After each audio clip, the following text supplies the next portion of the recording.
പശ്ചിമേഷ്യയിൽ സംഘർഷം രൂക്ഷമാകുമ്പോൾ അവിടെ ലോക ശ്രദ്ധ തന്ത്രപ്രധാനമായ ഒരിടത്തേക്കാണ്. അത് ഹോർമൂസ് കടലിടുക്കാണ്. കടലിടുക്കിൻ്റെ പ്രത്യേകതയും പ്രാധാന്യവും എന്താണ്?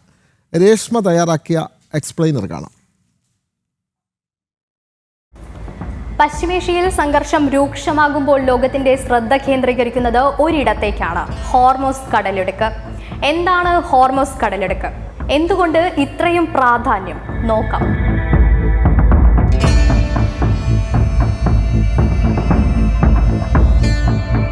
ലോകത്തിലെ ഏറ്റവും പ്രധാന കടൽപാതകളിൽ ഒന്നാണ് ഹോർമൂസ് കടലിടുക്ക്.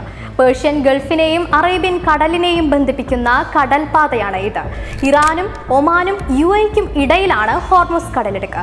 ഈ കടലിടുക്കിന്റെ വടക്കു ഭാഗത്ത് ഇറാനും തെക്ക് ഭാഗത്ത് ഒമാനും സ്ഥിതി ചെയ്യുന്നു. ഏകദേശം 33 കിലോമീറ്റർ വീതിയുള്ള ഈ കടലിടുക്ക് ലോകത്തിലെ ഏറ്റവും തിരക്കേറിയ എണ്ണ ഗതാഗത പാതയിൽ ഒന്നാണ്.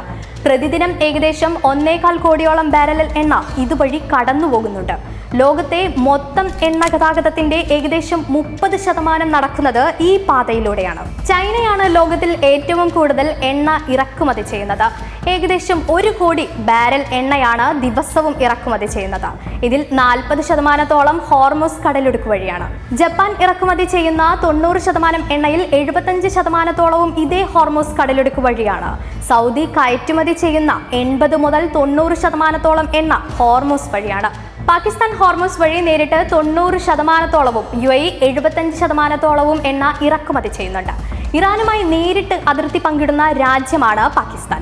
ഇറാനുമായുള്ള യുദ്ധത്തിൽ ഹോർമൂസ് കടലിടുക്കിന് പ്രാധാന്യമേറുന്നതും ഈ ഘടകങ്ങൾ മുൻനിർത്തിയാണ്. അമേരിക്ക വലിയ രീതിയിൽ എണ്ണ വാങ്ങാത്തതിനാൽ US-ന് നേരിട്ട് ആഘാതമുണ്ടാകില്ല. എന്നാൽ മറ്റ് രാജ്യങ്ങളിൽ ഉണ്ടാകുന്ന ആഘാതം അമേരിക്കയെ സാമ്പത്തിക സമ്മർദ്ദത്തിലാക്കുമെന്നും വിലയിരുത്തപ്പെടുന്നു. ഹോർമൂസ് കടലിടുക്ക് അടച്ചാൽ ആഘാതം ലോകമെമ്പാടും അനുഭവപ്പെടുമെന്നതിൽ സംശയമില്ല. ആഗോള വിപണിയിൽ എണ്ണവില ഉയരും. നിലവിൽ ഭാരതത്തിൽ അടുത്ത 50 ദിവസത്തേക്കുള്ള ക്രൂഡ് ഓയിൽ, പെട്രോളിയം ഉൽപ്പന്നങ്ങൾ സ്റ്റോക്കുണ്ട്. അതിനു പുറമെ റഷ്യയിൽ നിന്ന് ഭാരതം ഏകദേശം 10 ലക്ഷത്തോളം ബാരൽ എണ്ണ പ്രതിദിനം വാങ്ങുന്നുണ്ട്.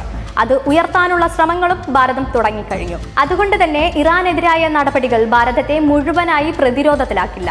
എല്ലാ രാജ്യങ്ങളെയും ബാധിക്കുന്നത് പോലെ ഭാരതത്തെയും അല്പം ബാധിക്കുമെന്ന് മാത്രമേ വിലയിരുത്താനാകൂ.